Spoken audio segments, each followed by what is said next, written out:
기적은 포기하지 않는 마음에서 시작된다. 이것은 실화를 바탕으로 한 이야기입니다. 불가능하다고 여겨졌던 일이 어떻게 가능해졌는지, 그리고 그 과정에서 한 가족이 어떻게 진정한 의미를 찾게 되었는지에 대한 기록이죠. 2023년 10월, 런던의 가을은 유독 쓸쓸했습니다. 템스강 위로 짙은 안개가 깔린 그날 오후 3시 27분, 빅토리아 타워 20층에서 한 청년이 추락했습니다. 알렉스 하트필드, 18세. 영국 최대 은행 하트필드 그룹 회장의 외아들이었습니다. 옥스퍼드 대학교 입학을 앞두고 있었고 미래의 모든 것이 보장된 젊은이였죠. 하지만 그 순간 그의 인생은 완전히 멈춰버렸습니다.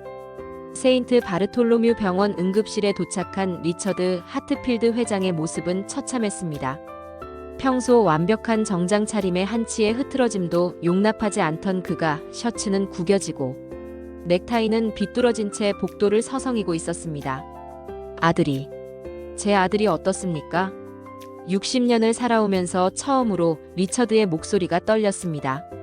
담당 의사 제임스 윌슨은 30년간 신경외과를 해온 베테랑이었습니다. 그러나 이 순간만큼은 어떤 말로 시작해야 할지 알 수 없었습니다. 회장님, 알렉스 군의 척추 1번 요추 부분이 완전히 손상되었습니다. 신경이 고칠 수 있습니까? 죄송합니다. 현재 의학으로는. 그 순간 리처드는 자신이 평생 쌓아온 모든 것이 무의미하다는 것을 깨달았습니다. 280조 원의 자산, 런던 금융가에서의 절대적 영향력, 영국 왕실과의 친분. 그 어느 것도 아들의 다리를 되살릴 수는 없었습니다. 다음 3개월은 지옥과도 같았습니다. 리차드는 전 세계 최고의 의료진을 런던으로 불러들였습니다. 하버드 의대의 신경외과 권위자 마이클 로버츠 교수, 베를린 샤리테 대학병원의 척추 전문의 한스 밀러 박사, 도쿄대학 의학부의 재활의학과 석좌 교수 다나카 히로시까지. 세계 의학계의 거장들이 모였지만 결과는 동일했습니다. 미안합니다, 하트필드 회장. 기적이 일어나지 않는 한 알렉스는 점점 말수가 줄어갔습니다. 예전에는 아버지와 사업 이야기를 즐겨 나누던 활발한 청년이었는데 이제는 하루 종일 창밖만 바라보며 지냈습니다. 어느 날 밤 리처드가 아들의 침실을 들여다봤을 때의 일입니다. 알렉스가 작은 목소리로 중얼거리고 있었습니다. 차라리 죽었으면. 이렇게 사는 게 뭐가 의미가 있지? 그 말을 들은 리처드의 심장이 얼어붙었습니다. 아들을 잃는 것보다 더 끔찍한 일은 아들이 삶의 의미를 잃는 것이었습니다. 이 시기 리처드는 회사 일에도 집중할 수 없었습니다. 이사회에서 중요한 결정을 내려야 할 때도 멍하니 앉아만 있었고 직원들은 걱정스러운 눈빛으로 그를 바라봤습니다. 특히 그의 한국인 비서인 김영수는 15년간 리처드를 보좌하며 그의 모든 면을 지켜봐왔습니다.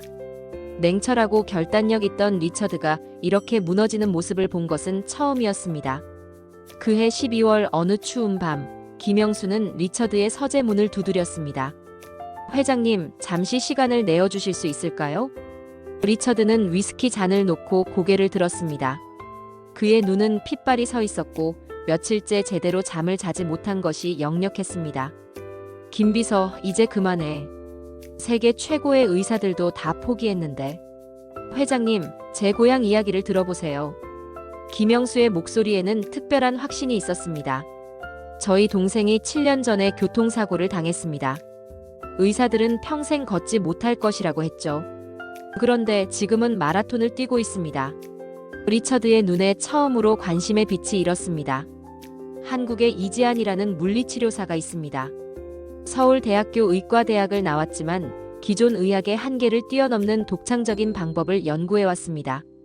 신경가소성이라는 뇌과학을 재활치료에 접목시켜서 불가능하다고 여겨진 사례들을 치료해왔어요. 또 다른 돌팔이겠지. 아닙니다. 이 사람은 돈을 받지 않습니다. 리처드가 고개를 들었습니다. 대신 조건이 매우 까다롭습니다. 환자 본인이 진심으로 살고 싶어 해야 하고 가족이 끝까지 포기하지 않고 함께해야 한다는 조건이죠. 그리고 치료가 성공하면 그 환자는 평생 다른 어려운 환자들을 도와야 한다는 약속을 해야 합니다. 그날 밤 리처드는 잠을 이루지 못했습니다. 그리고 새벽 6시 아들의 방문을 조심스럽게 열었습니다. 알렉스야, 깨어있니? 아빠, 이른 시간에 웬일이야? 한국에 가보는 게 어떨까? 알렉스가 아버지를 돌아봤습니다. 그동안 냉정하고 완벽했던 아버지의 눈가에 주름이 깊어져 있었고 흰머리도 늘어 있었습니다. 또 다른 의사? 응. 하지만 이번엔 조금 다른 것 같아. 왜? 이 사람은 돈을 받지 않는데. 그리고 리처드는 잠시 말을 멈췄습니다. 그리고 아빠가 너와 함께 있어야 한대. 알렉스는 처음으로 아버지의 눈을 똑바로 바라봤습니다. 그 눈에서 지금까지 본 적 없는 것을 발견했습니다. 바로 눈물이었습니다. 아빠가 울고 있어? 응. 아빠도 울 줄 알았구나.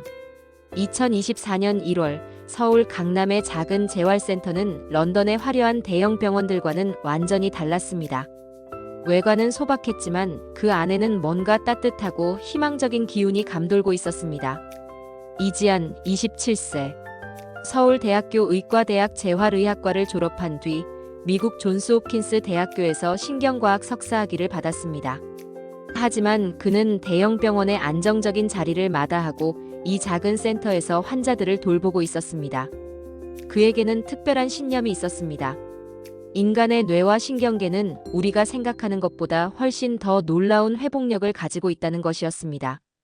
휠체어에 앉은 알렉스를 처음 본 이지안의 첫 인상은 안타까움이었습니다. 겨우 18세의 청년이었지만 그의 눈에는 삶에 대한 의욕이 완전히 사라져 있었습니다. 안녕하세요, 알렉스. 저는 이지안입니다.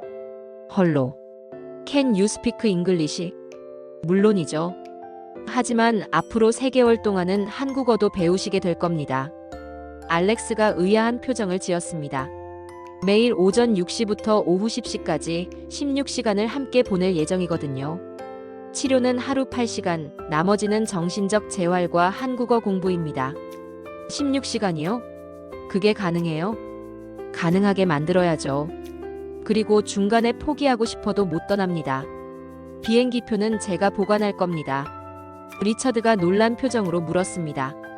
선생님, 정말 치료비는 받지 않으십니까? 네. 대신 알렉스가 완전히 회복되면 약속 하나를 지켜야 합니다. 무엇인가요? 앞으로 평생 절망에 빠진 다른 환자들을 도와야 한다는 약속입니다. 그런데 문제가 생겼습니다. 이 소식이 언론에 알려진 것입니다. CNN의 유명한 의료 전문 기자 사라 존슨이 서울에 날아와서 보도했습니다. 영국 최대 재벌가의 상속자가 검증되지 않은 동양의학 치료를 받기 위해 한국에 왔습니다. 이것은 현대의학에 대한 모독이 아닐까요? BBC도 뒤따랐습니다. 억만장자 아버지의 절망적 시도. 그러나 전문가들은 이를 위험한 실험이라고 경고하고 있습니다. 한국의 의학계도 분열되었습니다. 서울대학교 의과대학의 박민호 교수가 기자회견을 열었습니다. 이지안은 분명 뛰어난 재활 전문가입니다. 하지만 이번 케이스는 너무 심각합니다. 완전히 끊어진 척추신경을 다시 연결한다는 것은 현재 의학으로는 불가능합니다. 소중한 골든타임을 낭비하고 있어요. 이지안의 동료 의사들도 우려를 표했습니다. 지안아, 이번엔 너무 무리야. 실패하면 너의 경력도 끝이야. 환자 가족의 기대가 너무 커. 만약에 안 되면 어떻게 할 거야? 하지만 이지안은 흔들리지 않았습니다. 그에게는 확신이 있었습니다. 지난 5년간 비슷한 케이스 17명을 치료하면서 쌓은 경험과 데이터가 있었습니다. 그날 밤 호텔에서 리처드와 알렉스 부자는 심각한 대화를 나눴습니다. 알렉스, 아직 늦지 않았어. 미국으로 가서 최신 줄기세포 수술을 받자. 아빠, 세상의 모든 의사가 나를 포기했어. 근데 이지안 선생님은 아니야. 하지만 전문가들이 모두 위험하다고. 아빠는 언제부터 다른 사람의 말을 그렇게 신경 썼어? 평생 자기 길을 걸어왔잖아. 리처드는 아들의 눈을 봤습니다. 3개월 만에 처음으로 그 눈에 생기가 돌아와 있었습니다. 나를 포기하지 않는 사람은 지금 이 선생님뿐이야, 아빠. 이지안의 치료법은 기존 의학의 상식을 뛰어넘는 것이었습니다. 첫째, 강도 높은 전기 자극 치료를 통해 끊어진 신경 주변의 미세한 신경 섬유들을 깨우는 것. 둘째, 특수호흡법과 명상을 통한 뇌신경 활성화. 셋째, 하루 6시간씩의 강도 높은 물리치료. 넷째, 침술과 한방치료의 결합. 다섯째, 그리고 가장 중요한 것은 환자의 정신력이었습니다. 매일 새벽 6시부터 시작되는 훈련은 상상을 초월했습니다. 알렉스는 하루에 1000번씩 다리를 움직이는 상상을 해야 했고, 실제로 미세한 전기 자극을 받으며 근육의 기억을 되살리는 훈련을 반복했습니다. 첫 주는 지옥이었습니다. 아, 이거 말이 돼요? 고문이잖아. 알렉스가 소리를 지르며 치료 침대에서 몸부림쳤습니다. 이지아는 묵묵히 그의 다리에 전극을 부착하며 말했습니다. 아픈 게 정상입니다. 아프다는 건 신경이 반응하고 있다는 뜻이에요. 당신은 몰라요. 걸을 수 없다는 게 뭔지, 절망이 뭔지 모른다고요. 그때 이지안이 조용히 바지를 걷어 올렸습니다. 왼쪽 다리에 깊고 긴 수술 흉터가 있었습니다. 저도 7년 전에 오토바이 사고를 당했습니다. 2년 동안 걷지 못했어요. 알렉스는 할 말을 잃었습니다. 의사들은 저에게도 똑같은 말을 했죠. 불가능하다고. 하지만 저는 포기하지 않았어요. 그래서 지금 이 일을 하고 있는 거예요. 알렉스의 눈에서 눈물이 흘렀습니다. 분노의 눈물인지 희망의 눈물인지 알 수 없었습니다. 2주차에는 더욱 강도 높은 훈련이 시작되었습니다. 하루 12시간씩 침대에 누워 다리 근육에 전기 자극을 받으면서 동시에 머릿속으로는 걷는 모습을 상상해야 했습니다. 리처드도 매일 아들 옆에 앉아 있었습니다. 평생 회사 일로 바빴던 그가 처음으로 아들과 하루 종일 함께 보내고 있었습니다. 아빠, 지겹지 않아? 전혀. 너와 함께 있는 게 이렇게 행복한 줄 몰랐어. 정말? 응. 아빠는 바보였어. 가장 소중한 걸 놓치고 살았구나. 3주차 어느 날 오후 평범한 치료가 끝날 무렵이었습니다. 갑자기 알렉스가 잠깐 하고 소리쳤습니다. 뭔가 이상해요. 그가 자신의 발을 내려다보더니 눈이 커졌습니다. 선생님, 빨리. 이지안이 달려왔고 복도에서 기다리던 리처드도 뛰어왔습니다. 발가락이 움직여요. 정말로 알렉스의 엄지발가락이 아주 미세하게, 하지만 분명히 움직이고 있었습니다. 그 순간 세 사람은 모두 울었습니다. 세상에서 가장 작은 움직임이었지만 그들에게는 가장 큰 기적이었습니다. 그날 밤 알렉스는 처음으로 희망에 가득 찬 목소리로 말했습니다. 아빠, 나 다시 걸을 수 있을 것 같아.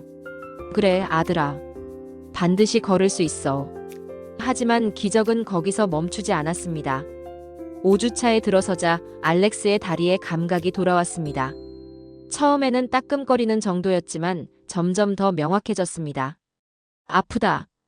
침을 맞는 순간 알렉스가 소리쳤습니다. 아파요, 정말 아파요.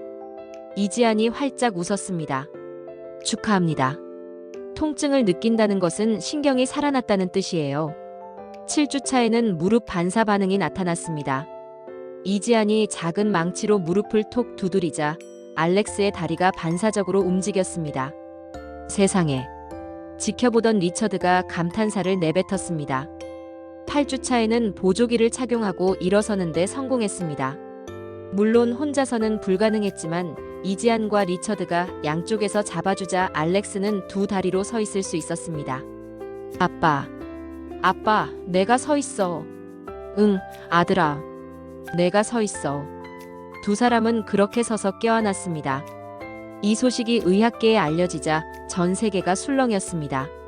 처음에 반대했던 박민호 교수를 포함해 서울대학교 의료진이 다시 알렉스를 검진했습니다. 이건 정말 믿을 수 없는 일입니다. MRI와 CT 촬영 결과를 보며 의사들이 웅성거렸습니다. 완전히 끊어진 줄 알았던 신경들이 부분적으로 재연결되고 있어요. 미세한 신경 섬유들이 새로운 경로를 만들어서 신호를 전달하고 있습니다. 기능적 회복이 실제로 일어나고 있어요. 하버드 의대에서도 긴급히 전문가들을 파견했습니다. 베를린과 도쿄의 의료진도 다시 서울로 날아왔습니다. 존스 홉킨스 대학교의 신경과학과 주임 교수 로버트 김은 한국계 미국인으로서 이 사례에 특별한 관심을 보였습니다. 이것은 신경과학의 역사를 바꿀 수 있는 사례입니다. 신경가소성에 대한 우리의 이해를 완전히 새롭게 해야 할 것 같습니다. 박민호 교수가 이지안을 찾아와 고개를 숙였습니다. 내가 완전히 틀렸습니다. 진심으로 사과드립니다. 교수님도 환자를 걱정하는 마음에서 하신 말씀이니까요. 이런 치료법이 정말 존재했다니.